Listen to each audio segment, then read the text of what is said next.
tardes a todos y a todas. Gracias por venir, los que estén aquí y los que se conecten a través de internet. Hoy vamos a dar una charla en esta semana del 40 aniversario de la Fundación de Pedalibre sobre el cambio climático, sobre el Abad Modesto, que es un meteorólogo de la EMET, ahora está recientemente jubilado. Vamos a charlar sobre el cambio climático, el IPCC, ¿no? El panel de expertos intergubernamental sobre el cambio climático, modelos climáticos, un poco de divulgación sobre clima y climatología. Espero que os guste los que estéis aquí y me dejo ya Modesto para que empiece, cuando quiera.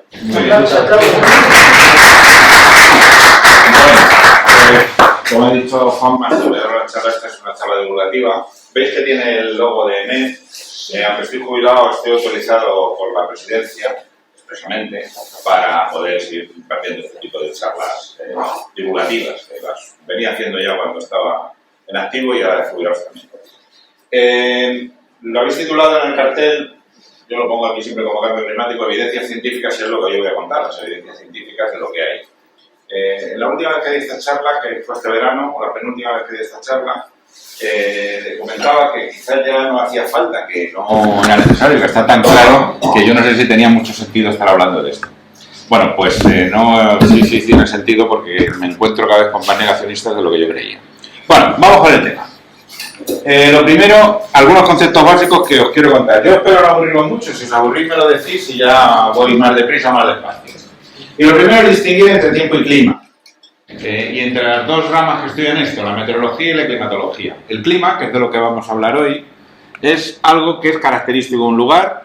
En este sentido, lo del lugar depende de nuestro objetivo de estudio, pues puede ser muy pequeñito, pues un pueblo, mi pueblo, pues es un pueblo de Cáceres, pues el clima de mi pueblo. O puede ser una cosa un poco más amplia, queremos saber el clima de la zona centro peninsular. O según para qué estudios podemos querer saber el clima de la península ibérica en su conjunto, pues yo qué sé, pues algún tipo de estudio el que sea. El lugar entenderlo de esa manera, pero eso sí tiene una serie de características que son o deberían ser o han sido hasta ahora permanentes en el tiempo. Los veranos son todos parecidos entre sí, más o menos, los inviernos igual, las primaveras, nosotros sabemos que en España, pues no, en la península ibérica, sobre todo en la mitad sur, pues suele llover más en otoño y en primavera, llueve menos en invierno y en verano. Sabemos que en Madrid no nos vamos a encontrar temperaturas de 40 grados en enero, pero sabemos que sí nos podemos encontrar temperaturas de 40 grados en agosto. Bueno, pues estas cosas son más o menos permanentes en el tiempo. Esto es lo que está cambiando y vamos a ver. Los factores que afectan al clima de un lugar pues dependen de una serie de cosas, que además se llaman así, factores del clima. La latitud es uno importante, el clima de Madrid no es lo mismo que el de Oslo, porque estamos en latitudes totalmente distintas. La altitud, el clima de Madrid no es igual que el de Navacerrada, aunque estamos a la misma latitud y vamos pegados, pues porque nosotros estamos a 600 metros y Navacerrada casi 2000, ¿no? Pues esos 1300 o 1400 metros de diferencia hacen que el clima de Navacerrada no tenga nada que ver, según para qué, con el clima de Madrid. La continentalidad, que es cuánto de lejos está el mar, el continente. El mar es un templador en general, los veranos cercanos al mar son menos cálidos que en el interior, los inviernos cercanos al mar son menos fríos que en el interior. En el continente, pues son más extremos los inviernos y los veranos. Eso también es importante en el clima de un lugar. No es lo mismo el clima de un sitio en la costa que uno que esté 30 kilómetros tierra adentro. La orografía, no es lo mismo estar entre montañas que estar en una meseta, aunque sea la misma altitud. La vegetación, hay una serie de factores. La climatología es la ciencia que estudia el clima y está basada en observaciones en series de al menos 30 años. No podemos hacer una afirmación climatológica si no tenemos al menos 30 años de observaciones. Lo que pasa un año no tiene por qué ser representativo. Es un dato más y esa serie, si va creciendo y después de 30 tenemos 40 y 50 y 100, pues es cuando podremos hacer afirmaciones climatológicas más contundentes. Lo que pasó este verano, que ha sido uno de los veranos más cálidos que hemos tenido, pues solo por eso no podemos decir que haya o deje de haber cambio climático. Es uno más que sumamos, probablemente es consecuencia de lo que ya viene atrás, luego lo vamos a ver, pero es un dato que sumaremos a los demás y hasta que no tengamos 30, acordaos de esto que luego lo comentaré otra vez. Tenemos que tener una serie larga de datos, cuanto más larga mejor. Ya comentaré un poco de esto. La climatología es inválida para las predicciones. La climatología no me dice qué tiempo va a hacer mañana. La climatología me dice qué es lo estadísticamente esperable que tengamos en el mes de noviembre, en la última decena del mes de noviembre que estamos ahora mismo y nos dirá estadísticamente cuánta lluvia es probable que tengamos, pero no me dice cuánto vamos a tener exactamente mañana. Eso no vale para las predicciones. Sí vale, no solo vale, es imprescindible para los estudios a medio y largo plazo. Si yo quiero hacer un estudio estadístico, el ejemplo más claro para poner un aeropuerto de los que despeguen aviones, no de los aeropuertos que estos luego no despegan ninguno. Aquí tenemos un compañero que sabe de lo que hablo. Bueno, pues lo suyo sería estudiar el sitio dentro de la zona alrededor, pues donde haya menos niebla, donde haya menos viento, estadísticamente, luego habrá un día que tal, pero donde estadísticamente haya menos niebla, pues para que haya menos días en los que el aeropuerto no pueda operar. Hacemos muchos estudios de estos climatológicos que les sirven a gente pues para diversas cuestiones. Desde el punto de vista, yo estuve colaborando en algunos con temas de salud, de climatología y salud, de determinadas condiciones meteorológicas, estudias estadísticamente la correlación que puede haber con determinadas enfermedades. Esos son estudios estadísticos, para estudios a medio plazo, pero para el día siguiente no sirven para nada. Con este tipo de datos, por ejemplo, esto tenemos de todas las estaciones, los datos climatológicos. Vamos sacándolos de los últimos 30, si tenemos más tiempo, de los últimos 60, de lo que quiera. Estos son los de Madrid Retiro de los últimos 30 años. Según esta tabla, bueno, estos son la temperatura media de las máximas, temperatura media de las mínimas, precipitación en litros, humedad, días de precipitación, días de nevada, días de tormenta, días de niebla, días de helada y días despejados. Hacemos climatología de todo lo que tenemos, porque tomamos muchos datos. Entonces, por ejemplo, yo qué sé, pues por días de niebla, pues hombre, en junio, julio y agosto es muy probable, prácticamente en los últimos 30 años es que no ha habido ni un solo día de niebla en eso, pues lo sabíamos antes de empezar aquí, ¿no? Pero este tipo de cosas es lo que nosotros registramos. Entonces, en el mes de noviembre, la temperatura media sería alrededor de 10 grados, la media las máximas 13,5, eso este noviembre no lo hemos cumplido, hemos estado con 20 grados y con 22 y con 24 unos cuantos días de máxima.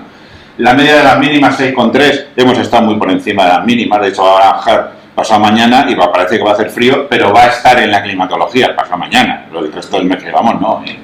Y bueno, pues así hacemos para cualquier estación con todos los datos que tengamos. La meteorología, por el contrario, es la que estudia el tiempo de cada día. Está basada en observaciones diarias que hacemos en un montón de observatorios a la vez en todo el mundo, de la misma manera, a la misma hora, con los mismos instrumentos o con instrumentos homologados de la misma forma, y con eso se hacen las predicciones. Esta es la que sí se utiliza para la predicción, la meteorología. Aunque está todo englobado bajo el nombre de meteorología y en nuestro país está dentro de la misma institución, Agencia Española de Meteorología, son como dos ramas distintas, la meteorología y la climatología. Aquí vamos a hablar de climatología, del clima. ¿Cómo se hacen las observaciones climatológicas? ¿Cómo hemos medido para saber si el clima está cambiando o no está cambiando? Bueno, pues vamos a distinguir tres etapas. La primera, los últimos 150 años. ¿Y por qué los últimos 150 años? Pues porque es desde que hay aparatos, instrumentos meteorológicos. La mayor parte de los instrumentos meteorológicos se han inventado a lo largo del siglo XVIII. Hay alguno inventado a finales del siglo XVII, por llamarle aparato meteorológico. Unos silos de lana para medir la humedad que inventaron a finales del siglo XVII. Pero la mayoría se han inventado a lo largo del siglo XVIII. Y entonces, más o menos, a partir de ese momento, una vez que se han inventado los termómetros, pues puede haber medidas de temperatura. Otra cosa es que las medidas de temperatura que hubiera en esos momentos pues no fueran demasiado sistemáticas. Y, hombre, sistemáticas más o menos son de los últimos 150 años. Hay anteriores, ¿eh? Por cierto, todas las anécdotas que voy a contar no son invenciones mías sobre la marcha, sino que se compró un termómetro de un vecino suyo que decía que los vendía, se lo compró y se dedicó a registrar la temperatura durante 10 años de su vida. Encontramos el cuaderno de ese señor de hace 200 años y eso se utiliza.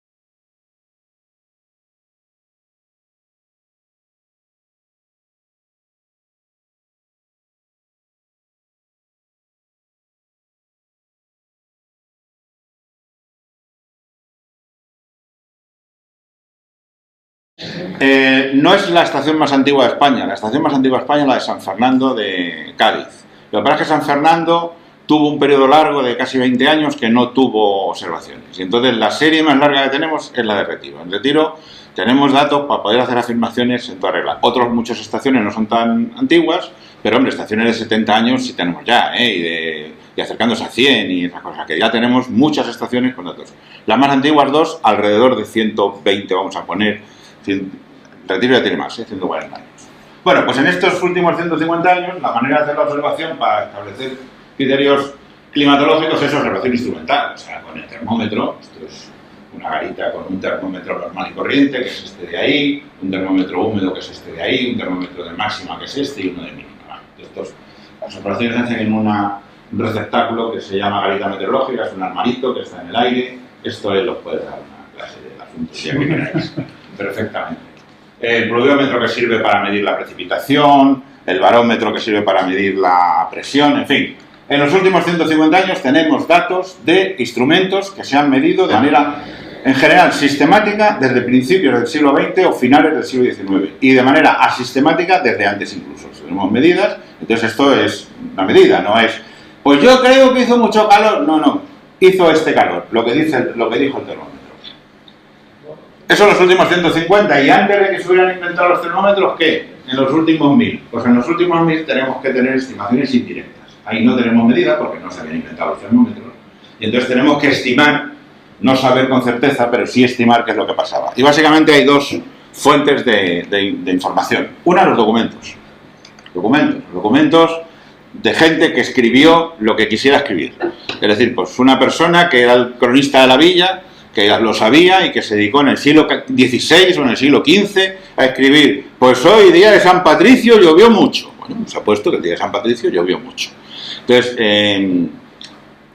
ahora mismo cuando se hace la partida de nacimiento de cualquier niño o niña que nazca, pues nada, eso se inscribe, se pone el nombre del padre, no sé qué, la fecha y poco más. Pero antiguamente eran muy creativos, los curas generalmente, que eran los que bautizaban, y entonces nació el día no sé qué, con grandes truenos, que pues la gente registraba con mayor o menor intención datos, vamos a decirlo así, climatológicos, meteorológicos del momento, que nos sirven en climatología. Esto es digamos, ha abierto una vía de investigación que cuando yo empecé en esto no existía prácticamente. Tened en cuenta, y esto lo voy a recordar varias veces a lo largo de la charla, esto del cambio climático, o los estudios sobre el clima y sobre la posibilidad de cambio climático, son relativamente recientes, y cuando digo relativamente recientes vamos a poner 40 años. Yo con alguno de los compañeros, con Ernesto Rodríguez Camino, no sé si lo conoces, un compañero de EMET, que es el que se ha dedicado a esto, me contaba alguna vez que cuando él empezó con esto, que más o menos cuando yo entré, que es por aquella época, los 80 y tantos, 90, por ahí, pues eran 4 o 5 en toda España. Pero es que en el resto del mundo era por el estilo, había 4 aquí, 4 allí, 3 en otro lado, y encima en esos años en los que no había este tipo de instrumentos para capacidad de cálculo, que se hacían las series a manubrio, o sea, que se tenían que escribir como mucho, calculadoras programables de las primeras esas que había. Y entonces no tenían capacidad de investigar ni siquiera todas las estaciones de las que teníamos datos en condiciones, menos aún meterse con estas cosas.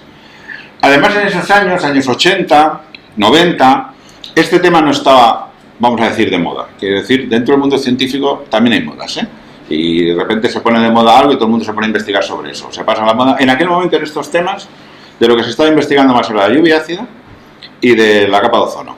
Eran donde había más gente dedicada a investigar en nuestra casa la capa de ozono que el cambio climático. Había más gente dedicada a la lluvia ácida que al cambio climático. Y bueno, esos dos temas pasaron, entonces eran muy poca gente. Y en las facultades lo mismo, estaban en el cambio climático con la lluvia ácida. Esto casi no se tocaba. Empezaron a diversos sitios del mundo a ir investigando documentos y ahora mismo hay un mogollón de gente dedicada a esto. Ahora mismo ya casi es al revés, no hay facultad donde se dediquen algo del clima o el tiempo, donde no haya un par de doctorandos dedicándose a buscar y purgar documentos. En nuestro país hay zonas que ya están bastante purgadas y tenemos muchos, digamos, datos indirectos de lo que pasaba. Hay otras zonas en las que prácticamente no ha empezado nadie todavía a mirar, pero mirarán. Porque al principio era poquísimo los datos que se tenían de estos y ahora cada vez hay más, Es una cosa curiosísima. Bueno, la otra fuente que tenemos en este tiempo es el estudio de los anillos de los árboles. Simplemente una cosa, eso, la dendroclimatología, que son los anillos de los árboles. que es una estimación y según el grosor del anillo podemos saber si el año fue seco, si el año fue húmedo, si hubo un incendio, pero un poco más, ¿eh? Ejemplos de estos casos de lo que estoy diciendo. Esto los he sacado más o menos de esta semana, de cosas parecidas de esta semana, de los datos nuestros que tenemos. Hay muchos más. Por ejemplo, el 15 de noviembre de 1599 hubo una inundación del Ter en Girona que llegó a 2 metros en el camino. Bueno, pues no sabemos cuántos litros cayeron, pero podemos estimar los litros que cayeron. Hay casos en los que sí podemos llegar a estimar bastante bien los litros que cayeron. O los litros que cayeron, o el viento que hubo, o lo que sea, porque tenemos una referencia actual que sí pasó. Llovió tanto que la Giralda, la Torre del Oro se cubrió hasta no sé dónde. Y resulta que en el año 1900 no sé cuánto pasó una cosa parecida, y entonces podemos estimar qué litros cayeron. Hubo un viento tan fuerte que arrancó 5 encinas en el sur de la provincia de Ciudad Real. Escrito en uno de estos tal. Y hace no tanto hubo un viento muy fuerte que arrancó 3 encinas y fueron 132 kilómetros por hora, pues ya podemos estimar que aquello de hace 3 siglos, pues lo mismo digo. El 18 de noviembre de 1439, un día equivalente a mañana, hubo una tempestad en la Marina de Barcelona que destruyó las obras del puerto. Bueno, pues sería una rana, yo qué sé. No lo sabemos, pero podemos estimar, pues tenemos cada vez más datos de estos que nos sirven. El 20 de noviembre de 1567, una tempestad eléctrica en Barcelona y un rayo mató a un niño de 12 años. Bueno, para el niño de 12 años, pues nosotros no nos aporta mucho, pero que había rayos y hubo tormentas eléctricas, pues sí. Y probablemente en estas fechas, pues seguro que sería producto de una dana o similar, o un sistema en escala. Pero bueno, ya nos va dando datos que nos permite reconstruir lo que ocurrió. O el 21 de noviembre de 1754, que esto sí es importante, hubo una nevada muy fuerte en Madrid. ¿Desde cuándo los que estamos aquí no somos ningunos niños, ninguno? ¿Recordáis alguna nevada en noviembre en Madrid? Pues yo digo yo que no. O sea, en nuestra vida no ha habido nevada primero fuerte en Madrid en noviembre. Ha habido en otros momentos, ¿verdad? Bueno, pues esto es una cosa, por ejemplo, ya es una cosa importante, que es un dato que se podrá utilizar los que se dedican a esto. Bien. Eso eran los últimos 1000 años. Y antes de eso, cuando no había escritura arcaica, los últimos 2000 años, pues también es estimación indirecta, por supuesto. No tenemos el dato, tenemos datos indirectos. Básicamente 2 también. Los pólenes fósiles, esto es como lo del Parque Jurásico casi. Pólenes fósiles que sí están relacionados con la cantidad de CO2 que había, que lo podemos relacionar con la temperatura que había. Y lo mismo con los anillos, los testigos de hielo. Este de aquí no se lo ven, es un cilindro, es un tubo de hielo. Se mete una sonda de este tamaño, se hace un agujero en el suelo de hielo en la Antártida o en el Ártico profundísimo de centenares de metros y se va rompiendo, claro. Y se analiza lo que queda dentro. Hace poco, en un documental, creo que fue en la 2, precisamente que hablaban de esto. Y donde los tenían guardados, era un sitio de Alemania, teníamos que imaginamos una especie de biblioteca, pero de estos de hielo, de estos de los de 30 bajo cero, porque ahí donde guardaban en los cajones los testigos de hielo estos, los 40 o 50 bajo cero, porque los habían ido sacando y los iban analizando. Se analiza el contenido de CO2, se puede saber de qué época es el carbono y establecer la cantidad de CO2 que está relacionada con la temperatura, como veremos después. Así es como se hace para más. Bueno, pues vamos a ver cómo va a cambiar la temperatura con esta. Sí, yo estos son los 2 que tengo referencias que se utilizan. Supongo que se pueden, hoy en día se están utilizando, lo contaré luego, cada vez más cosas. Porque vuelvo a lo de antes. Esto ha empezado a estar más de moda en los últimos 20 años, lo vamos a poner, entonces empiezan a aparecer estudios de todo tipo, de líquenes, de tal, que sí los relacionan con cosas del pasado. Y yo eso no lo sabía, pero no me extrañaría que sí. Una pequeña cosa, veis que pone ahí anomalía de temperatura, una manía que tenemos los que nos dedicamos a esto, en vez de poner la temperatura absoluta directa, pues establecemos un cero ficticio donde nos parece oportuno y a partir de ahí vemos en cada momento si está por encima de eso o no. Es lo mismo que hacerlo absoluto, pero bueno, es más cómodo para ciertos temas. La referencia se pone en los 30 años que van de 1961 a 1990, eso se considera que es el cero, digamos sería la temperatura cero, y luego vemos si está por encima de eso o por debajo de eso, ¿vale? Bueno, pues en los últimos 150 años esta es la anomalía de temperatura que hemos tenido. Los puntos negros son la variación de cada año global del planeta, que hay mucha oscilación. Para suavizar un poco la oscilación y que se vea mejor, a veces se hacen, pues eso, la media de 5 años, que es la curva roja, que suaviza un poco, es evidente que hay un aumento desde 1880 al 2000. Ese segmento azul es el error que podemos cometer en hacer esta medida. tened en cuenta que, como os decía, en esta fecha esto es la temperatura del planeta. En España había 2 puntos de medir la temperatura, San Fernando y el Retiro, y en fin, y con eso tenía que representar todo lo que es España. No sé si Portugal tendría alguna, que ya me extrañaría, y Gibraltar no tengo muy claro que tuviera tampoco ninguna. Luego eso representaba, entonces el error es más grande. A medida que vamos teniendo más cantidad de estaciones, el error va siendo mucho más pequeño, ¿de acuerdo? Pero vamos, estos en los últimos 150 años que el cero estado, lo que os he dicho, más o menos en lo que va del 60 al 90, por eso están todos por aquí en donde estaría el cero, antes estuvo por debajo y después está por encima claramente. En los últimos 1000 años, pues estas son reconstrucciones que se hacen. Aquí ven lo que sí que no se ve. No veis un sombreado que no, aquí no se ve sombreado. Bueno, pues os lo digo yo y lo tenéis que creer. Bueno, estas son reconstrucciones diversas de diversos individuos, con lo de los árboles, con lo de los niños cuantos. El sombreado que no veis es el margen de error que hay en la cuestión. Y el margen de error cambia mucho cuando llegamos más o menos a esta zona. El error aquí es muy grande, el sombreado, y aquí es más pequeñito. ¿Por qué? Porque es cuando se descubre la imprenta y ya empezamos a tener documentos escritos que nos permiten mejor que los árboles. Y cuando ya llegamos a los instrumentos, pues ya el sombreado prácticamente no existe. Como veis, en los últimos 1000 años, la temperatura ha estado por debajo de la referencia siempre, en cualquiera de las reconstrucciones que se hacen, y es en estos últimos 100 años, diríamos, en los que ha pegado la subida. Y hace 400.000 años, pues esta es la reconstrucción que se hace. Los mínimos de temperatura son los momentos de las glaciaciones, los máximos de temperatura pues son otros momentos. Esta es la reconstrucción que se hace en lo anterior. Esta gráfica la volveré a comentar después. Bueno, vamos a ver cómo se calienta la Tierra. ¿Cómo se está calentando la Tierra normalmente? Y os explico una pequeña cosa muy sencilla. Cuando hay una radiación que llega a cualquier sitio, cualquier tipo de radiación, hay una parte, cuando choca con un obstáculo, hay una parte que se absorbe por el obstáculo, hay una parte que se refleja en el obstáculo y hay una parte que se transmite. La radiación incidente, que sería la negra, cuando llega a un obstáculo, esta cosa verde, pues hay una parte que se refleja, una parte que se transmite, que pasa más allá del obstáculo, y una parte que lo absorbe el obstáculo. La suma del rojo, amarillo y azul tiene que dar el negro. O sea, la suma de lo que llega es igual a lo que se va por los 3 lados. Cuánto se refleja, cuánto se transmite y cuánto se absorbe depende de 2 cosas: de la radiación incidente y de las características del cuerpo con el que choca. La voz es una radiación. Entonces yo, cuando estoy hablando, pues parte de lo que yo hable va a chocar con esa pared y va a volver a la sala en forma de eco y lo van a recoger en el micrófono. Parte se va a transmitir a los de al lado y me están oyendo, y parte se va a absorber por la pared. Y eso va a depender de mi frecuencia, de mi capacidad de voz. No tenemos todos la misma, y de lo que sea la pared, que pueda absorber más o reflejar más o tal. Bueno, pues en la atmósfera, los elementos que radian en la atmósfera son fundamentalmente 2. Una cosa previa: todos los cuerpos, debido a la temperatura que tenemos, emitimos una radiación. Nosotros, por la temperatura que tenemos a 37 grados centígrados aproximadamente, emitimos una radiación en una frecuencia que se llama, una frecuencia muy pequeñita, del infrarrojo. Nosotros estamos transmitiendo. Afortunadamente no la vemos, porque si la viéramos, pues estaríamos aquí, no nos veríamos a nosotros. Pero sí hay detectores de infrarrojos. Si tenéis hijos que juegan a jueguecitos de la Play, pues hay algunos de esos. Visión nocturna, y ves ahí que se le ve con infrarrojos perfectamente la silueta del malo al que tienen que matar.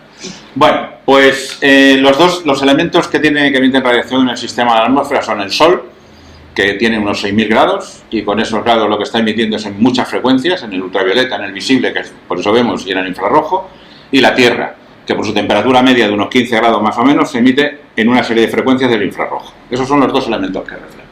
La atmósfera es transparente para la radiación solar.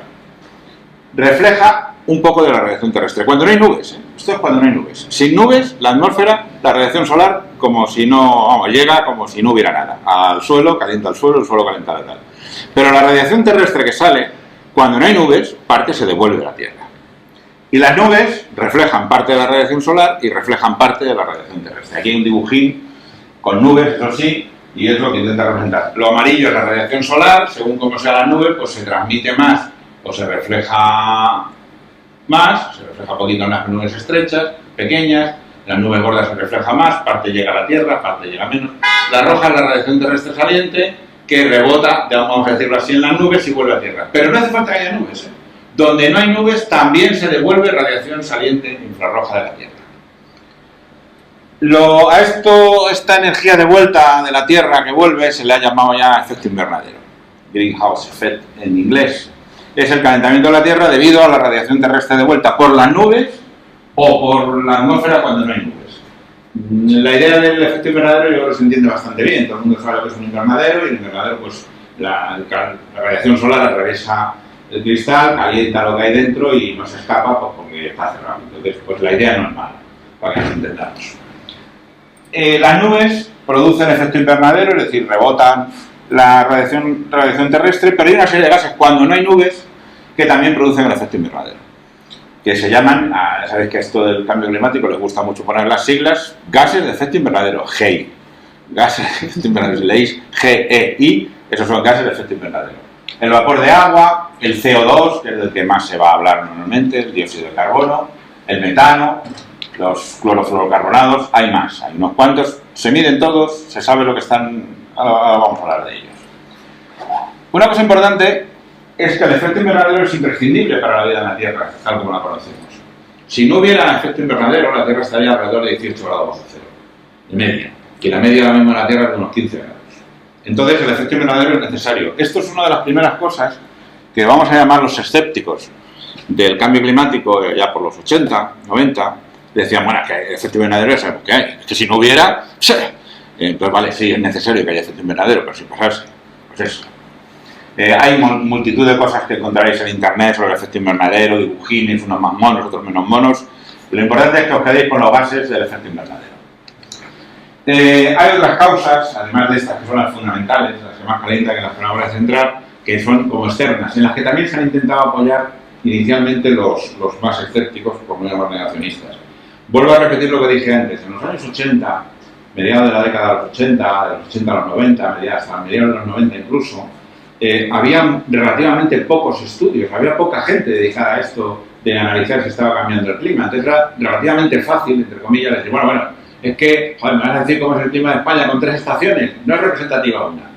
Entonces, además el Sol tiene variaciones, el Sol tiene variaciones, es como una especie de gran reactor nuclear y esas pequeñas variaciones originan variaciones en la temperatura de la Tierra, es cierto, lo que pasa es que no del calibre de lo que estamos hablando, los meteoritos.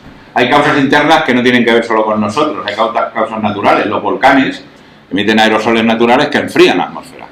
Es famoso, en 1815 hubo un, ¿cómo se llamaba? El monte este, Tambora, sí, Tambora, que, bueno, pues expulsó cenizas por un tubo y el año siguiente se le llamó el año sin verano, 1816.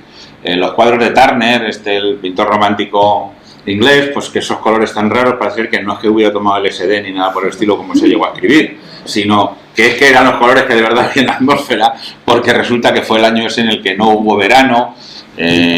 Parece ser que todos estos que eran colegas entre sí, Mary Shelley y Byron y tal, pues estuvieron en una casita cerca de Ginebra y como llovía y no paraba de llover, se dedicaron a contarse cuentos y de ahí nacieron Drácula, Frankenstein y alguna cosa más, dicen. Bueno, pues esas cosas pasan y pasan de vez en cuando.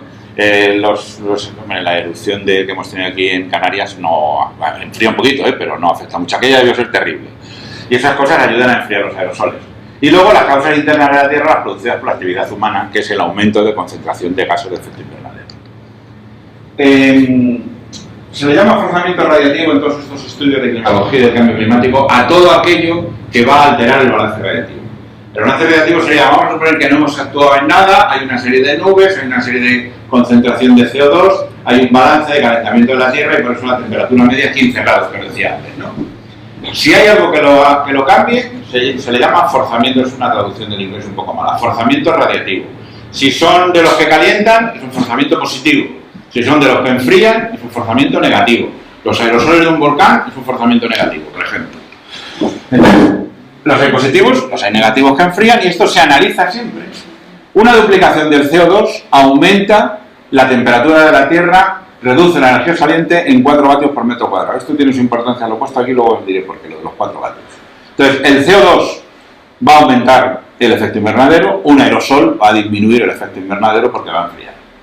Esto no es del último informe del que hablaré ahora, es del anterior, de 2013, pero vale, lo de ahora es más o menos lo mismo, ¿eh? O sea, un poco más exagerado todavía, de 2011 es esto, 2013. En cada informe del Panel Internacional para el Cambio Climático, del que hablaré a continuación, se hace el balance de todos los forzamientos, los positivos y los negativos. Los que están en rojo son los que calientan, los que están en azul los que enfrían. Se analiza gas por gas, CO2, metano, los halocarbonos, el NO2, el CO, los que calientan, los que enfrían, los aerosoles. Todo esto se mide durante ese tiempo. Esos segmentos son los márgenes de error que se puede tener en las medidas, que es que con esto, permitidme la expresión, y aunque se vaya a grabar, hay que cogérsela con papel de fumar, porque como hay tanta gente que está intentando cuestionar la tercera centésima de la cifra que das, pues se hace con todo el rigor que se puede hacer. Entonces se estima el error y se pone, pues el CO2 ha contribuido en 1,68, estos son vatios por metro cuadrado, y realmente puede estar entre 1,33 o 2,03, es decir, que se analice. Y este es el balance global. Hacia 1950 ya había calentamiento de 0,75 vatios. En 1980 era de 1,25 y esto en 2013, ahora estamos 10 años después, que es todavía más, había 2,29. Os he dicho que la duplicación del CO2 aumentaba en 4. Esto es la mitad de eso, ¿eh? O sea, es inequívoco que sea, bueno, ahora iremos a lo que es inequívoco, pero que sepáis que esto se analiza todo, ¿eh? Se estudia, se mide y se estima lo que cada uno contribuye, en positivo y en negativo, para que no quede nada fuera. En los primeros estudios se limitaban a estudiar si ha habido un aumento de la temperatura, si detectabas en la serie de temperaturas que ha habido un aumento y se iba poco más lejos. Ahora se está yendo cada vez más lejos. Ha habido un aumento de los gases de efecto invernadero en los últimos 1000 años. Sí. Las cosas que enfriaban, ¿no hay cambios en el albedo? Sí. ¿Y qué es esa palabra? El albedo. El albedo es la radiación solar reflejada. La nieve se mide, se suele entrar en tantos por ciento. La nieve tiene un albedo muy alto y refleja prácticamente toda la radiación solar que recibe. Para que entendamos, la Tierra se calienta debido, lo he dicho antes, a la radiación solar. La radiación solar atmósfera es transparente, calienta el suelo calienta lo que tiene encima. Y luego la caliente lo que se devuelve. Cuando el suelo es nieve, el 90% de lo que llega se devuelve. No calienta prácticamente nada. Cuando es tierra, pues la Tierra se calienta bastante más. El mar intermedia de la Tierra y según las horas del día, pero el mar intermedia. Entonces la variación en el albedo es que haya variado la capa nevosa, donde haya nieve donde no había, o haya, igual que pasa con la nieve, por ejemplo, pasa con los cultivos. El trigo, cuando está amarillo, tiene un albedo muy alto. Si tú tenías un bosque en una zona, yo soy un pueblo de Extremadura, parece ser que en algún momento de mis ya había árboles de encinas, ardillas que iban de un lado para otro, y ahora lo único que ves son campos de trigo, por lo menos por donde está mi pueblo. Bueno, ya ni siquiera ves campos de trigo, ahora lo que ves es comiendo las vacas comiendo por allí. Cuando la cobertura vegetal dejaron de ser árboles verdes y pasó a ser trigo amarillo, que es verde primero pero amarillo después, pues hay cambios en el albedo, ¿vale? Bueno, decía, ha habido un aumento de los gases de efecto invernadero en los últimos 1000 años. Fijaos los aumentos, o sea, esto es el año 1000, año 1800, año 2000, pues ahora en el 2000 pues se lo han mantenido más o menos y pega un subidón pues desde 1850 aproximadamente, en todos los gases de efecto invernadero. El CO2, el metano, el dióxido de nitrógeno. Hay una correlación entre el aumento del CO2 y el aumento de la temperatura.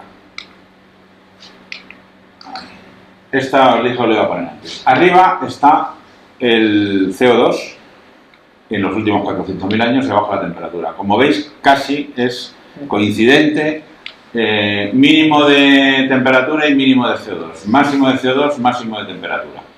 Esta gráfica se acaba en 1950. La escala de CO2 va de 160 partes por millón a 300 partes por millón. Ahora mismo estamos en 420 partes por millón. Es decir, ahora mismo hay que sumarle otro tanto casi como toda la gráfica, es decir, estamos por ahí. De CO2, digo. Y de temperatura, pues ahora vamos a ver dónde estamos. Pero de CO2 está disparatado. O sea, en ningún momento de los últimos 400.000 años hemos tenido tanto CO2 en la atmósfera como tenemos ahora. Vamos con el informe. Vamos a ver, el IPCC es el Panel Internacional para el Cambio Climático, que se creó hace ya unos cuantos años. Son más de 4.000 científicos que se dedican a este tipo de cosas, científicos en el sentido estricto, físicos, meteorólogos, no sé qué, y científicos sociales también, que se ha ido ampliando con las ramas del conocimiento. Emite unos informes muy voluminosos, con muchas partes. Una parte es la de las bases físicas, que es lo que voy a hablar yo, y otras partes pues, son ya implicaciones sociales, implicaciones económicas, etc. Esto ha ido cogiendo mucha fuerza. Le dieron el premio Nobel hace unos años, como sabéis, al IPCC, y esto es donde se acumula todo el conocimiento relacionado con el cambio climático, y además ya cada vez incluyendo más disciplinas, no solo la parte física como se empezaba. El informe del IPCC es incontestable, participan todas las instituciones que se dedican a esto, los servicios meteorológicos oficiales como el nuestro, con mayor o con menor capacidad, la Organización Meteorológica Mundial y luego entidades medio privadas de estas que se dedican al estudio de la meteorología o de la climatología de diversas instituciones del mundo, ¿no? Bueno, pues todos esos están ahí. El último, este va a ser el sexto informe, todavía no lo es, porque faltan algunas partes que se tienen que completar, y se presentó la parte de las bases físicas, que es a lo que yo me voy a referir, se presentó el verano pasado. El verano pasado no, el anterior, el de 2021. Esto va a ser el sexto informe, que todavía no está ahí, ya va a estar. Pero vamos, en la parte de la base física se presentó el avance en julio de 2021 y ya es definitivo aquel avance, porque luego hacen una serie de correcciones y tal y cual. Hay alguna parte que falta. Yo me voy a referir a algunas cosas, algunas gráficas las voy a sacar del de 2013, que es el anterior, el quinto informe, pero porque son básicamente idénticas y son más bonitas las de 2013. De estas cosas que esto ya es cuestión de infografía, que a los que les gusta esto, pues tienen que cambiar. Han dado con uno bueno, pero el año siguiente tiene que ser distinto. Bueno, este era el de 2013 y aquí tengo la portada del de 2021, pero es lo mismo. Es la guía resumida del sexto informe del Grupo de Trabajo 1, que es la guía resumida para los responsables de políticas, es decir, para políticos. Esto es una cosa que si tenéis interés lo podéis descargar, está en español, porque inicialmente estaba en inglés, pero ahora ya está, lo vi el otro día, o sea que estaba en español. La portada estaba en español porque la habían traducido unos de aquí del Ministerio. Pero ahora ya está el informe completo en español, es una cosa no muy voluminosa, la podéis leer en internet, tiene una primera parte que son todas las evidencias que os voy a resumir yo ahora mismo, y luego tiene otra parte de las preguntas más frecuentes que está, vamos, a mí me parece muy pedagógico y está muy bien. Como digo, es el resumen para políticos, como que lo entiende cualquiera. Bueno, pues ¿qué nos dice el informe de 2021? Que ya decía el informe de 2013, que ya decía, en fin, todos los que vienen para atrás, pues se va cada vez más claro lo que se venía diciendo. El calentamiento del sistema climático es inequívoco. Esto puede parecer una tontería, pero durante mucho tiempo se ha cuestionado que hubiera calentamiento. Bueno, pues es inequívoco. O sea, no existe la más mínima duda de que hay calentamiento del sistema climático. Cada uno de los 4 últimos decenios ha sido sucesivamente el más cálido desde 1850. En el anterior informe decía cada uno de los 3, bueno, o sea, ya cada uno de los 4. Aquí cada vez que pasan 10 años son más cálidos que los anteriores. Y por eso digo que un año suelto no nos dice nada, pero probablemente al paso que vamos, cuando hagan el siguiente informe dentro de 10 años, dirán los 5 últimos decenios han sido sucesivamente los más cálidos de tal. No lo podemos decir, pero desde luego sí podemos decir lo que ya se dice.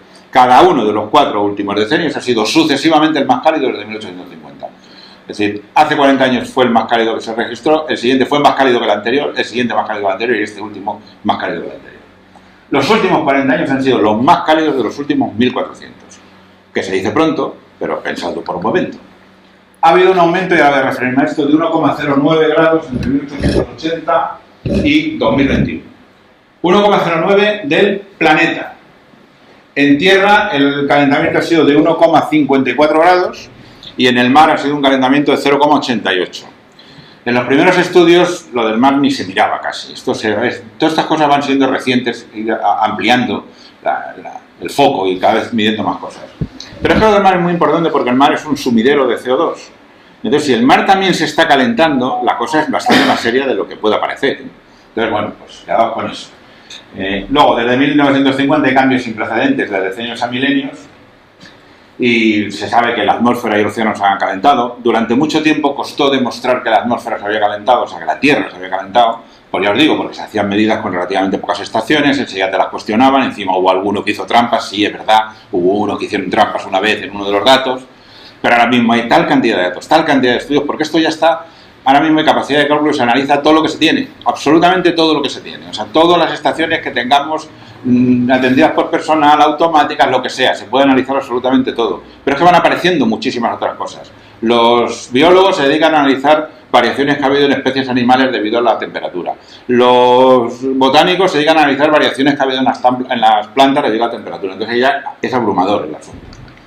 El volumen de hielo y nieve ha disminuido. Esto es importante. ¿Cómo sabemos que ha disminuido? Pues fundamentalmente viéndolo con imágenes de satélite.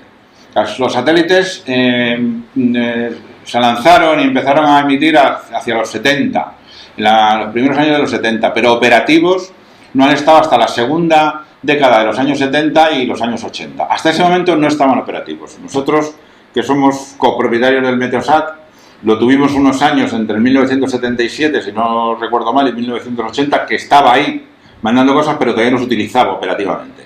Se empezó a utilizar en el 80.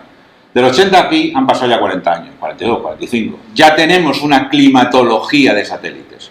Ya tenemos más de 30 años para poder decir, sí, con lo que estamos viendo ha disminuido el hielo en el Ártico. Ha disminuido el hielo en el Océano. Y se ha comprobado que el volumen de hielo y nieve ha disminuido. Eso lo vemos con los satélites día a día, hora a hora, cada 15 minutos estamos viendo lo que hay todos los días y ya tenemos 40 y tantos años de datos para ver cuánto dura la nieve en los sitios, qué pasa con los glaciares.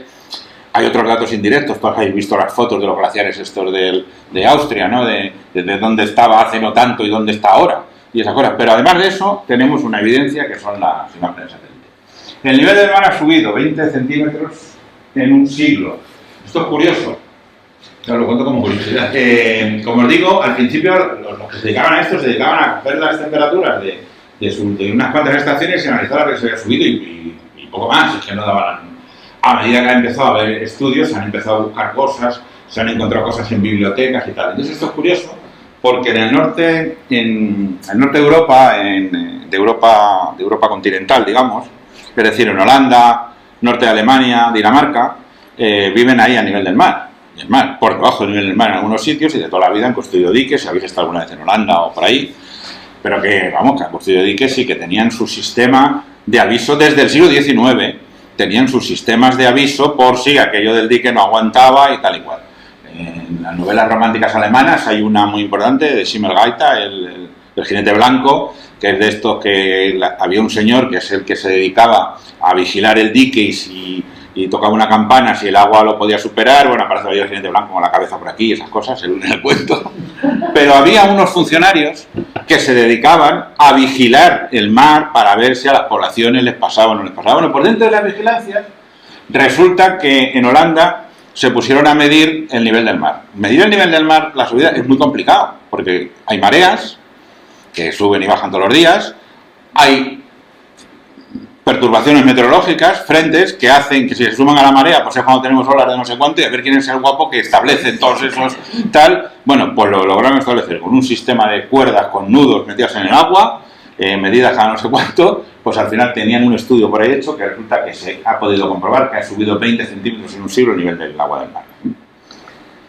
Ya no es una imaginación que se tiene, eso está demostrado. La concentración de gases de efecto invernadero ha aumentado, como hemos dicho. Hay un forzamiento neto positivo debido al aumento del CO2 desde 1750. Subrayo esto en azul, como puse antes, lo de inequívoco, porque la primera barrera fue, no está claro que haya calentamiento. Cuando ya eso estuvo claro, decían, bueno, vale, habrá calentamiento, pero no tiene por qué ser por el CO2. Pues entonces, porque decirles, bueno, pues sí, es por el CO2. Y la tercera fue, bueno, pues será por el CO2, pero no por la actividad humana. Bueno, pues sí, la influencia en el sistema climático, la influencia humana es clara. O sea, estas son las conclusiones de investigadores que llevan dedicados unos cuantos años a esto. O sea, esto no tiene discusión. Y el que quiera discutir esto es como el que quiera decir que la Tierra es plana. Luego ya, otra cosa es las discusiones de qué es lo que hay que hacer, que es otro tema. Bueno, os pongo aquí unas gráficas ya como curiosidad de todas estas cosas que he dicho. Las gráficas, como he dicho, proceden del informe anterior porque personalmente me gustan más. Digo, por si os queréis quedar con esa... Las gráficas del 2021 son más feas, o sea, a gustos también, que podéis quedar con la del 2021. Que ya digo que está ahí, incluso si queréis os lo mando, que yo lo tengo en PDF y lo tenéis, pero vamos, se descarga perfectamente de la página de IPCC. Son montones de gráficas que demuestran esto que os he contado. Bueno, ya está claro que hay calentamiento, ya está claro que se ha debido al aumento del CO2, ya está claro que ese aumento se debe a la influencia humana. ¿Y qué va a pasar?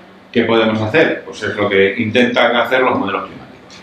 Los modelos climáticos son modelos numéricos que lo que hacen es simular el comportamiento de la atmósfera y simular el clima en una serie de escenarios. ¿Qué pasa? ¿Qué va a pasar con el calentamiento si no hacemos nada y seguimos aumentando el CO2 a este ritmo? ¿Qué pasa si somos tan cachondos que lo aumentamos todavía más?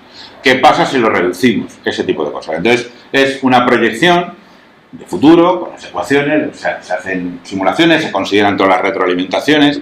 Por ejemplo, preguntaba a la compañera que era el albedo, pues el albedo ya he explicado, donde hay nieve, pues el albedo es muy alto, entonces donde hay nieve ahora mismo la radiación solar refleja y no calienta la Tierra. Pero si esa nieve desaparece, a partir de ese momento esa Tierra se va a calentar aún más.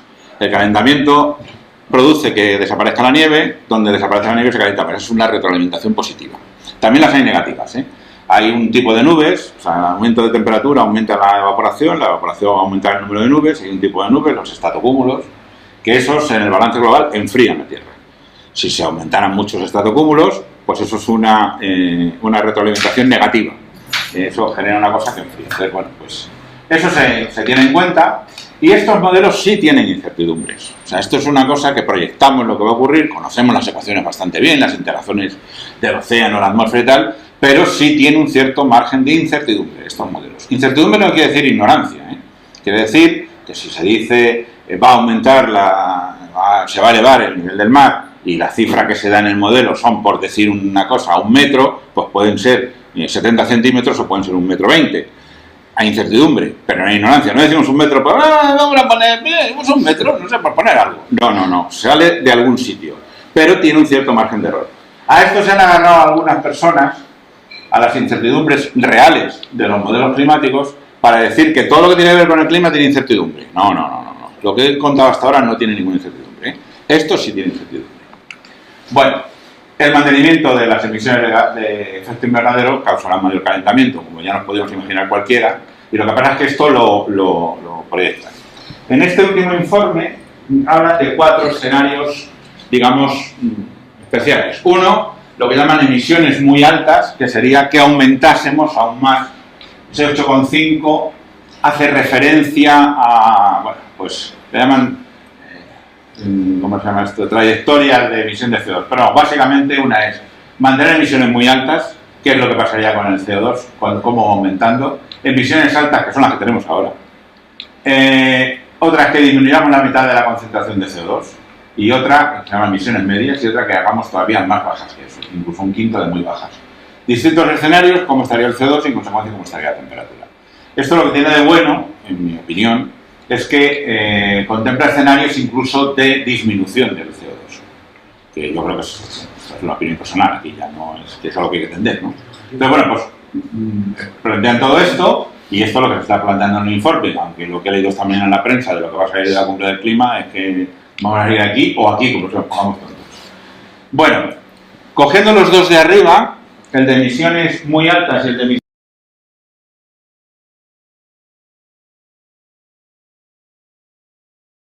altas, la actual, la que estamos teniendo, si seguimos como estamos ahora mismo y no hacemos nada o prácticamente nada, el calentamiento previsto será de 1,5 grados. Y si aumentamos aún más las emisiones será de 3 grados. Lo más rojo es lo que más se calienta el planeta, no se calienta todo por igual, pero habría un calentamiento global de 1,5, más exagerado en esas zonas, y habría una variación de las precipitaciones.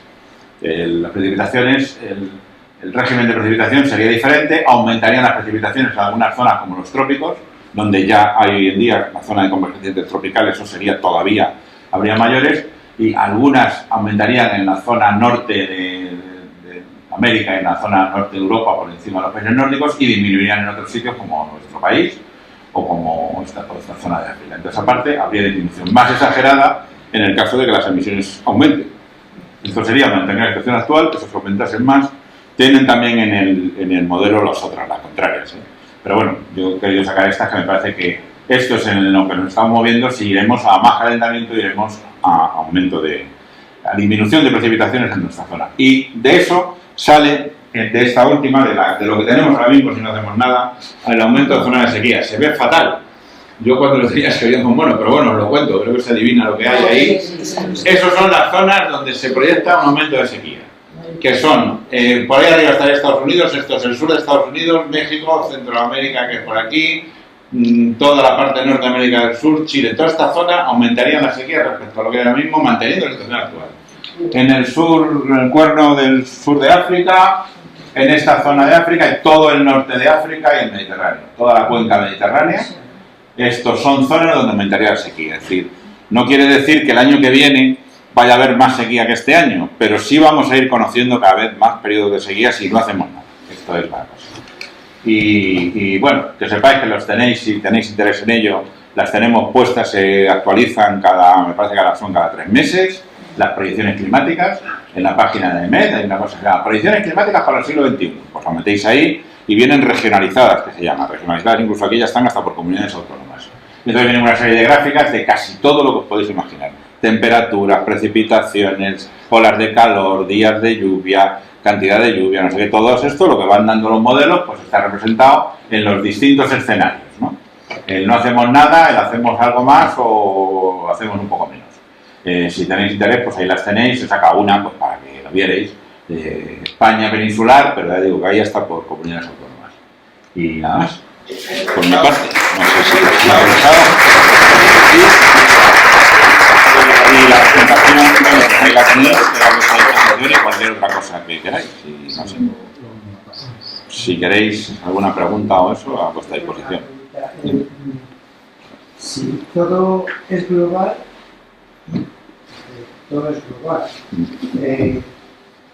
¿qué diferencia hay que un país no solo haga mucho, sino muchísimo con respecto a todos los demás? ¿Va a influir en algo? A ver, esto ya no es opinión como meteorólogo, ¿eh? Como meteorólogo hasta aquí llegamos. No, vamos a ver, esto en las emisiones no es responsable un país, son responsables muchos, no todos por igual.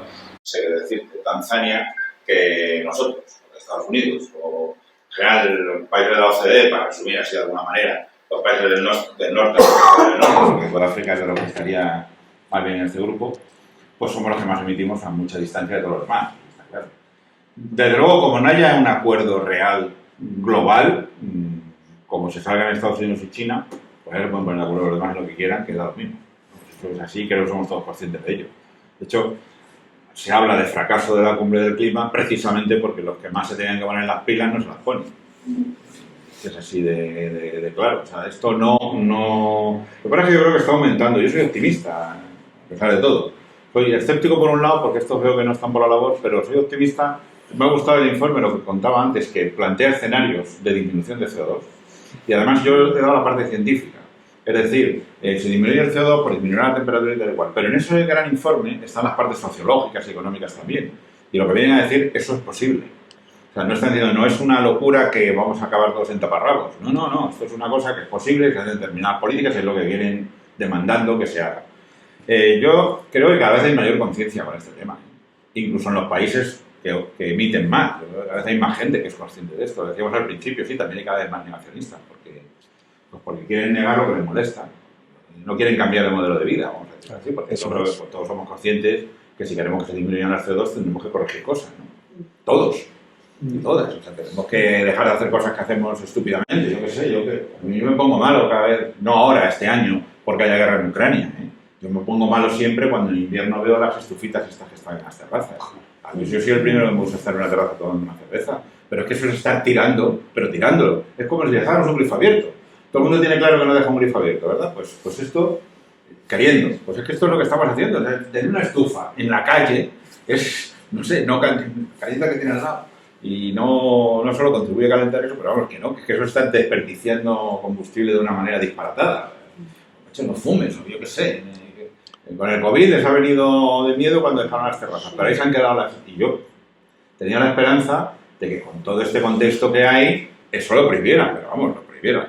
O sea, dijera al gobierno, no, o sea, lo de las terrazas no se ponen calefacciones, eso va a estar prohibido, porque eso no... Es un disparate, un dispendio. Estamos en un contexto de crisis energética, que eso es directamente... Es como si te dedicas a vaciar las cosas porque sí, porque eso es para nada. O sea, porque y uniendo a la pregunta anterior, el resto de países que menos contaminan, ¿podrían hacer algo para contrarrestar a los que más contaminan de cara al cómputo general? A ver, se están haciendo cosas que intenten... Aquí la clave está en las emisiones de CO2. Es decir, lo suyo y lo más razonable sería disminuir las emisiones de CO2. Pero bueno, hay alternativas, la que quieren buscar algunos, que es buscar sumideros de CO2, cosas que se coman el CO2. Es decir, vamos, fundamentalmente, pues, plantar árboles y este tipo de cosas. No es lo único, pero es una cosa más importante. Y hay programas sobre ese tipo de cosas, y debería haber más programas, claro, luego hay otros que se dedican a deforestar todo lo que pueden y pillan en sus manos, ¿no? Entonces, cada vez hay más conciencia y se pueden hacer cosas, pero no se trata de que unos países contrarresten a nosotros, es que tenemos que hacerlo todo globalmente. Porque además algunos te dirán, a ver, que tú, Estados Unidos, no quieres dejar de emitir CO2, pues yo, China, o donde digo China, di el que quieras, que estoy desarrollándome ahora, como tú estabas hace no sé cuántos años, pues yo lo siento mucho, pero yo quiero dar de comer a mi gente y no quiero revueltas, y yo lo que quiero es así que voy a emitir porque me da la gana. Porque tú también lo haces. Esto, o hay acuerdo global y somos un poco conscientes todos y somos conscientes de que hay que, bueno, pues que cambiar cosas, muchas cosas. Además, luego está muy bien que se planten árboles, que todas las medidas que se hagan de sumideros de CO2 que se le pueden imaginar a los científicos, pues perfecto. Pero eso no va a resolver el problema que es lo que querían. Porque se hablaba también de bacterias, ¿no? Sí, hay cosas que se van descubriendo y están muy bien. Si todo lo que se haga está perfecto, a mí me parece muy bien. Pero yo creo que mucha gente lo que tiene es como la creencia en los Reyes Magos, en este caso, que vamos a inventar un algo que va a comerse el CO2 y ya está, podemos seguir como estábamos, sin ningún problema. Es un poco como vivimos todos, ¿no? Con la idea de que, bueno, ya habrá algo que me lo arregle, una pastilla que me tomo y me quita los problemas. Se habla mucho, ¿no?, de las energías renovables. ¿No es más importante la reducción de consumos, hacernos más sostenibles y digamos, en nuestra vida ser más eficientes energéticamente que un planteamiento a lo bestia de cambiar todas las energías fósiles por renovables? Yo estoy convencido de lo que tú dices, y lo he estado siempre, pero desde que soy chaval incluso. O sea, antes de tener ni siquiera ideas de ningún tipo, yo soy de pueblo y en los pueblos, en la generación mía, pero sobre todo la de mi padre, y ya no te quiero contar la de mi abuelo, se intentaba ser eficiente, por otras cosas no había. Y las casas se fabricaban. Este verano yo soy de un pueblo de Cáceres. Un pueblo de Cáceres de donde más temperatura hay normalmente. Es mi teléfono, no lo voy a contestar, ya dejará de sonar. Cuando yo estuve dando esta charla en el pueblo, este verano, fue el día que se alcanzó allí, que tenemos una estación de AEMET. ¿Qué pueblo es? Brozas, Cáceres. Está al sur, imagino. Está al sur. Está al sur de la provincia. Y al oeste a la vez. Muy cerca de Portugal, muy cerca de la frontera con Badajoz. Sí. Bueno, 43 grados sube en mi pueblo el día que estaba dando la charla. A la sombra. A la sombra, sí, claro, la temperatura nuestra, medida donde se tiene que medir. Mi casa del pueblo tiene la parte antigua, que es la parte de abajo, con unos muros así, y la parte de arriba que hizo mi tía hace bastante menos años, bueno, que era el pajar y que lo arregló y no sé qué, no sé cuánto, en la parte de arriba no había que estuviera. Abajo, que los muros eran grandes, se estaba fresquísimo. Claro. Pero de verdad, o sea, se estaba bien, pero bien. O sea, no, bueno, pues estaba un poco mejor porque aquí... No, se estaba fresco, porque las casas se construían así, porque es una zona, se pintaban las paredes de blanco para reflejar la radiación solar, para que no se... Porque allí el problema es el verano, en invierno, hombre, hacía fresquito, pero tampoco era el problema fundamental, porque la fundamental es en verano que hace calor, y mucho calor. Entonces, eso es eficiencia energética, un poco basta, si quieres decirlo así, un poco burda. Hoy en día hay... De hecho, por ejemplo, en la Junta de Extremadura me enteré, porque una prima mía lo ha hecho, ayuda con mucho dinero, pero con mucho dinero, casi te paga la casa, si fabricas la casa que sea eficaz energéticamente. Tienes que poner una serie de cosas, ventanas, no sé cómo, tal igual, que eso vale para invierno y vale para verano. O sea, si tú tienes una casa que cierre bien todo para que nos entendamos, no vas a gastar mucho en calefacción, incluso puede que casi nada, y lo mismo pasa en verano, no vas a gastar en aire acondicionado, no hace falta. Entonces, yo siempre he pensado que eso es lo más importante, el no usar lo que no necesitamos. Bueno, yo cuando he visto, que lo habéis visto todos, un reportaje que vi también de estos senadores, de la ropa que se tira, en no sé qué sitio era, de Chile o en el desierto de Atacama, yo que me quedé alucinado, digo, pero vamos a ver, estamos locos todos nosotros, claro, si la gente quiere cambiarse de camisa cada 2 semanas, porque ya no me gusta esta, que ya me tengo que comprar otra, que está de moda, pues entonces la cosa es insostenible, ¿no? Yo estoy de acuerdo contigo, es decir, eso es lo más importante. Si además hacemos cosas para reducir, es que si hacemos eso se reduce el consumo de CO2. Porque eso es automático. Es decir, las calefacciones, ya digo, a mí esas ya que me ponen malo, las de los bares estas. Pero las de las casas, si la casa es eficaz energéticamente, pues no tendríamos que estar consumiendo tanta calefacción. Los días que hace un poco de frío sí, pero estaría bien, sin grandes problemas, pero eso no... Vamos, sí, parece ser que hay cosas, ya digo, a mí me alegró mucho saber que en Extremadura, la Junta de Extremadura, que no quiero decir especialmente, pero eso me gustó, que parece que está ayudando a la gente que se rehace las casas en los pueblos, que es el caso de mi prima, que se lo hizo ayer, está profesora de instituto y muy convencida de estas cosas, ¿eh? Pero le dieron bastante ayuda y claro, tiene una casa que tú entras en verano y está fresquito, ni aire acondicionado ni gaitas. Y en invierno me dice que se está bastante bien, que no necesita tener calefacción. Que la tiene, pero que no la va a poner, no la ha puesto de momento ningún, vamos, que no ha hecho falta, de verdad que no tenemos mucho frío, pero eso se nota y mucho. Bueno, pues en las casas antiguas, ya lo digo, sí que se nota la casa de toda la vida. Las que están bien calentadas y donde hace frío, que las diseñaban también de esa manera. Entonces, hoy en día, entonces, al menos en España, donde más problema va a haber es en verano, con las altas temperaturas. Porque si los inviernos son más suaves, no habrá ocasión o facilidad para poner la calefacción, pero en verano, al subir las temperaturas, sí que habrá necesidad de ventilación, aire acondicionado. Nosotros aquí, como habéis visto en la gráfica, estamos en una zona de aumento de temperaturas, de disminución de las precipitaciones y de aumento de la sequía. Entonces, claro, aquí nosotros nos va a pegar más fuerte en verano, está claro. En invierno, pues que bajen las temperaturas puede ser, digo, que suban las temperaturas puede ser menos problemático. No sé, yo no sé lo suficiente de eso, si algunos cultivos se pueden ver comprometidos por la falta de frío, vamos a decirlo así, porque también el frío ayuda a ciertos cultivos, como, no sé, yo sé que los olivos, que es lo que yo lo que conozco de cerca, necesitan esa puntita de frío de invierno que en Cuba no se da, por decir un ejemplo. Entonces, pues yo no sé si alguna de esas comprometerá, que siguen llamando. Comprometerá el asunto. Sí, nosotros el problema lo tendremos en verano, fundamentalmente, con los aumentos de temperaturas disparatados como ya venimos teniendo.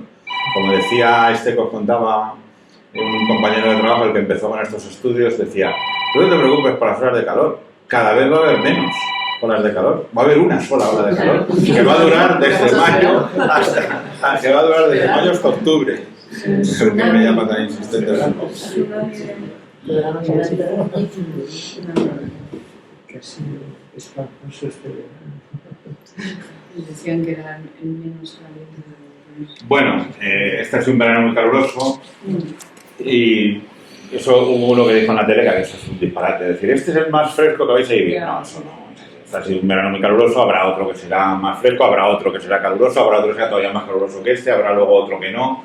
Esto, como habéis visto, va así, pero la tendencia, que eso es lo que nosotros intentamos detectar, es que vaya siendo, pues eso, que va siendo cada vez más caluroso. Ya lo habéis visto que en los últimos 40 años, cada decenio, ha sido sucesivamente más cálido que el anterior. Entonces tenemos muchos episodios, nosotros le llamamos efemérides, cuando es lo más alto que se ha registrado nunca, vamos a decir récord. Luego tenemos efemérides del mes de diciembre y luego efemérides absoluta, que es cuando tenemos la temperatura o más alta o más baja o la precipitación más grande. Y en temperaturas ya hemos tenido unas cuantas efemérides en los últimos años, de máximas de temperatura. Compañero que has trabajado en Ciudad Real, a mí me tocó 2 veces ir a hacer la rueda de prensa de esta trimestral a Toledo. Sí, porque el delegado no podía y fui yo a hacerla. Y en invierno entonces haces un resumen del trimestre para los periodistas, vamos, de la estación. No es del trimestre, pero ahora la de primavera, la de verano, la de invierno.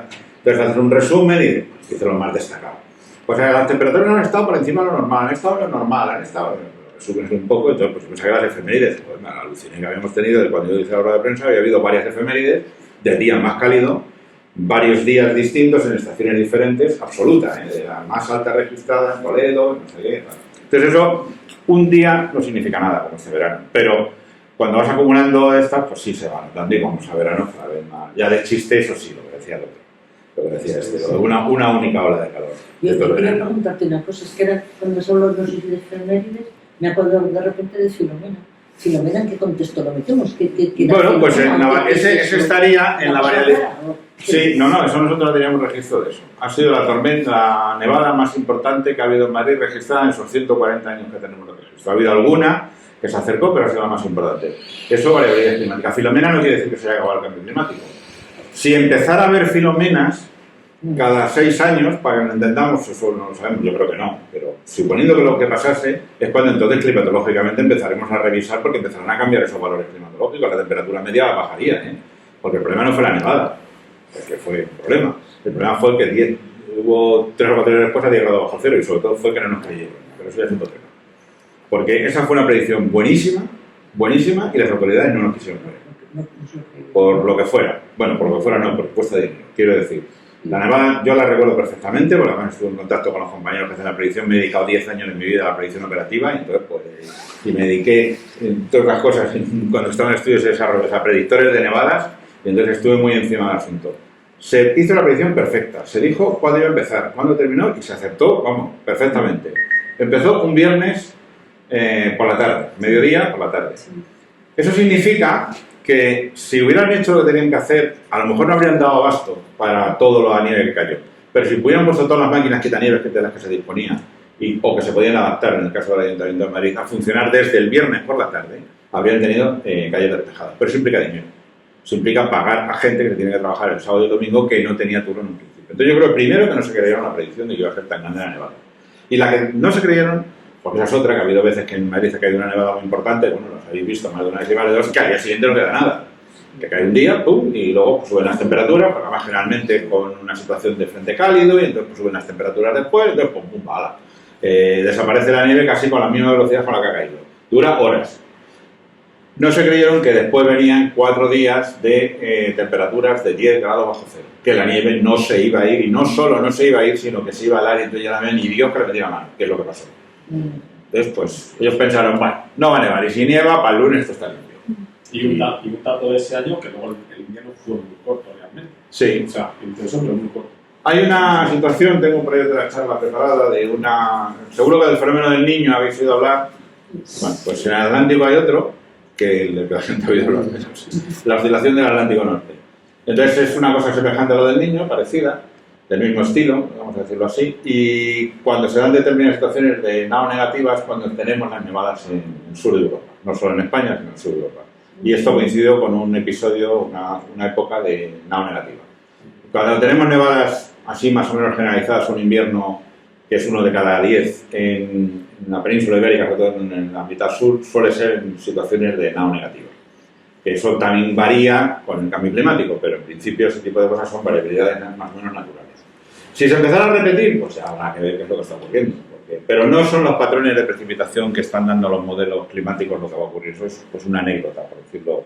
Nevadas fuertes en los alrededores de Madrid ha habido, e incluso en Madrid ha habido alguna otra. Recuerdo la del 2008, si no recuerdo mal, 2008-2009. No sé si fue en enero de 2009, sí. En esa tampoco nos confundimos, pero esa lo que ocurrió es que teníamos mal hechos los protocolos, eso ya sí que es otra cuestión, con Protección Civil, que no puso las máquinas quitanieves, porque no las tenía que poner con la predicción que dimos. Pero bueno, esa originó mucho escándalo, porque Barajas se nevó todo, y no sé qué, y no sé cuánto, y estuvo, los coches no podían salir, y Rubalcaba pedían su dimisión, y tal y cual, ¿no? Pues eso, pero nevadas hay, y lo que pasa es que Madrid, eso también lo digo yo siempre, lo decía cuando estaba en activo, Madrid es muy espectacular, porque si esa misma nevada, la misma, exactamente igual que Filomena, el epicentro no es Madrid, y es... Pues no sé qué decirte. No iba a irme tan lejos. Iba a irme sencillamente pues Talavera de la Reina, que está a 120 kilómetros. Y que en Madrid hubiera quedado un poco, pues sería noticia en la radio local de Toledo con suerte. Que Talavera está cerrado por la nieve. Ya está. Nadie habría oído hablar de Filomena ni de nadie. Porque, bueno, pues una levantadera. Fíjate, nunca en la historia la hemos tenido. Y se arregla todo. Pero como en Madrid, pues eso es noticia. Oye, perdón, es que hay una duda que tengo yo, además, gorda, porque físicamente me implica mucho. Y es, por ejemplo, estamos viendo que es todo CO2, cuestión de CO2. Pero realmente yo, por ejemplo, una comparación, pues antes de que hubiese tanta humanidad, que coges hace 3.000 años, por ejemplo, es que ¿qué seríamos? Unos 10 o 15 millones distribuidos por todo el planeta y con una hoguerita así para 15 o 20 distribuida cada 50 kilómetros o algo así, ¿no? Eso, imagínate la energía que es eso. Y ahora mismo estamos soltando energía al planeta a lo bestia, pero es que es energía, o sea, y no he visto ningún sitio donde se trabaje en esas unidades. O sea, estamos hablando todo del CO2, CO2, CO2, pero realmente en cuanto a la energía que metemos en el sistema, es que no lo he visto manejar en cifras, en gráficas. Sí, en los estudios estos, no que es de divulgación, o sea, que os he dicho las bases físicas, eso procede de un estudio mucho más voluminoso, completo, tal, y creo que se utilizan impacto creo que es de importancia.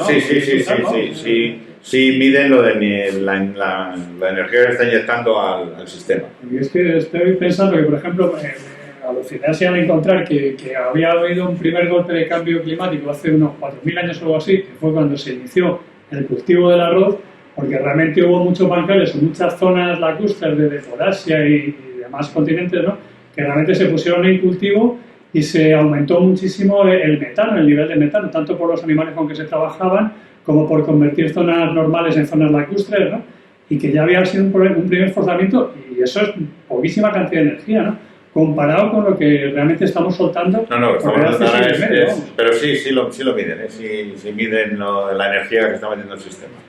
Eso yo sé que lo he visto en algunas de las cosas que he manejado cuando estaba en activo, sí estaban metiendo en estos estudios, hacían cosas de energía, artículos sobre esos temas. Pero que me da la impresión de que eso está como, no es la vía principal de investigación. La vía principal de investigación en este tema ha sido demostrar que ha pasado lo que está pasando, demostrar que está relacionado con el CO2, y que es debido a la actividad humana. No solo el CO2, nos referimos siempre al CO2, lo puse al principio, el metano también, que lo has citado. En la tabla de los forzamientos, el metano era el segundo. El metano, estamos emitiendo menos a la atmósfera que CO2, pero el metano es mucho más potente como efecto invernadero que el CO2. Entonces el metano también tiene su parte de responsabilidad, y metano emitimos todos, las vacas y nosotros. Es una pregunta de la corriente la corriente del Golfo y que se paga. Bueno, eso en nuestros estudios no está. Eso es lo que quería. Ese detalle quería preguntar. Aparte, estamos hablando del metano, que es el origen, pero ¿no estará el metano y sus consecuencias acelerando todavía más este problema? No, sí, el metano es una de las cosas que calienta, tiene más poder de efecto invernadero que el CO2. Las consecuencias, por ejemplo, la corriente del Golfo... No, vamos a ver, en nuestros estudios de la corriente del Golfo no hay nada que diga que vaya a colapsar, ni que se vaya a acelerar, ni nada. Pero ha habido quien lo ha dicho.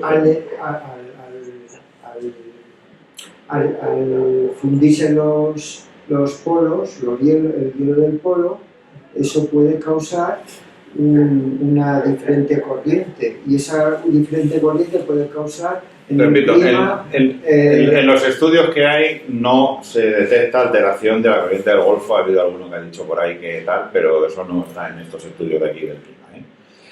Yo soy muy escéptico en que eso pueda pasar. La corriente del Golfo es un cinturón la corriente del Golfo, las demás corrientes, son cinturones de redistribución de energía y de cantidad de movimiento potentísimos. Estamos hablando de unas cantidades disparatadas.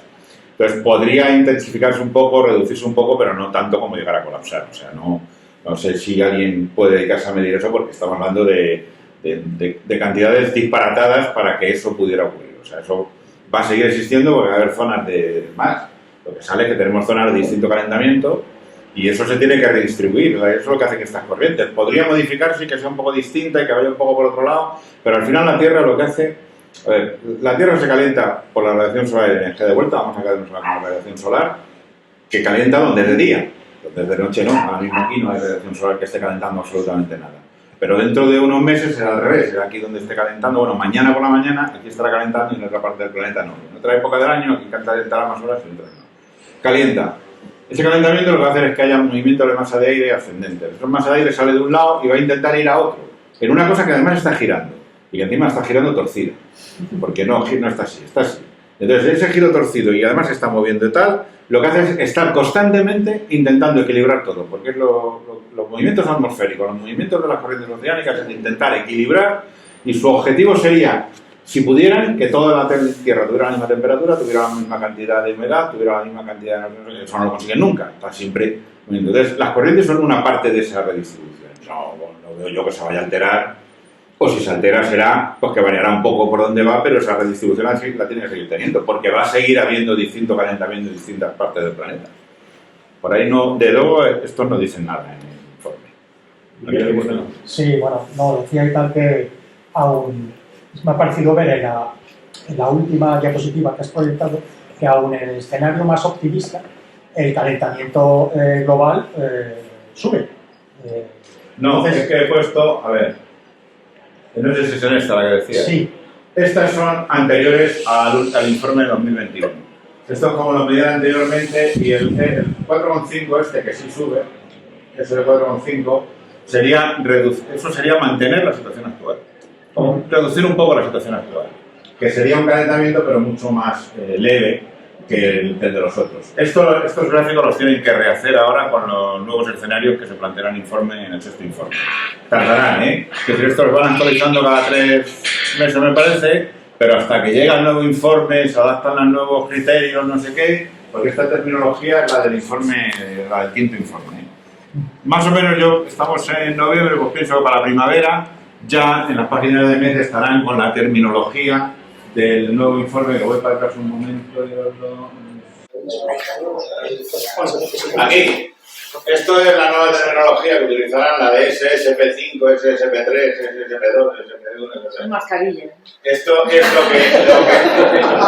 esto actualizará los gráficos a eso, y entonces en estos dos escenarios, que es lo que me he referido sobre todo, seguirá aumentando la temperatura y en estos escenarios es en los que baja la temperatura. En cualquier caso, se tiene tasado, digamos, la cantidad de CO2 que puede asimilar la Tierra. Es decir, Sí, a ver, estos estudios es lo que hacen y han ido perfeccionándolo cada vez más. De hecho, los primeros estudios apenas consideraban el océano, que es un gran sumidero de CO2, y ahora se está considerando porque se mide la cantidad de CO2 que hay en el océano. Entonces sí, se tiene estimado a dónde estamos. De hecho, si ves aquí en las gráficas, en eso no me he parado, hay un punto que es donde se alcanza el máximo de CO2 y luego el CO2 empieza a disminuir porque una vez que aumente mucho el CO2 va a empezar a ser consumido también por las plantas. O sea, es decir, si hay mucho CO2 habrá un aumento, empezarán a consumirlo determinado tipo de plantas, entonces hay un punto en el que empezaría a disminuir el CO2. Entonces, eso es lo que se calcula también en este tipo de cosas, considerando todos los sumideros y todos los sitios en los que pueden acabar desapareciendo el CO2. Eso sería por adaptación de... Sí, por adaptación, digamos, natural, y aquí todos ya no estamos. Hay calma ya seguro. Hasta yo. Cuando en la era de los dinosaurios las plantas eran enormes. Eso era porque... Claro, digamos... mucho CO2... Sí, claro. Los ciclos esos, cuando ves que hay mucho pico de CO2, pues hay mucha... Vamos, la fotosíntesis esta de las plantas. Hay mucho CO2, pues pueden crecer muchísimas plantas. Y empiezan a crecer muchísimas plantas y a consumir el CO2. Entonces, pues, luego alguien, pues supongo que acaba con las plantas, pues, porque una vez que han consumido el CO2, estamos hablando de miles de años, ¿eh? Una vez que acaba el CO2, pues se han desarrollado animales que se comen las plantas y ya no hay CO2 y ya no hay plantas, pues se mueren las plantas, los animales y lo que sea. Y entonces, pues para ver a lo contrario, de no hay... Empezará otra vez a haber CO2 porque se han muerto los que se comían, en fin, estas cosas. Eso lo que estamos haciendo es urbanizar el planeta. Lo que tenemos es carretera y asfalto por todos lados. Lo que estamos destruyendo es la superficie cultivable. Estamos construyendo aeropuertos, vamos, Barcelona al menos no han parado, pero pensaban ampliar el Prats cargándose una marisma. Barajas lo van a ampliar porque encima aquí ni sabe la gente que se va a ampliar Barajas.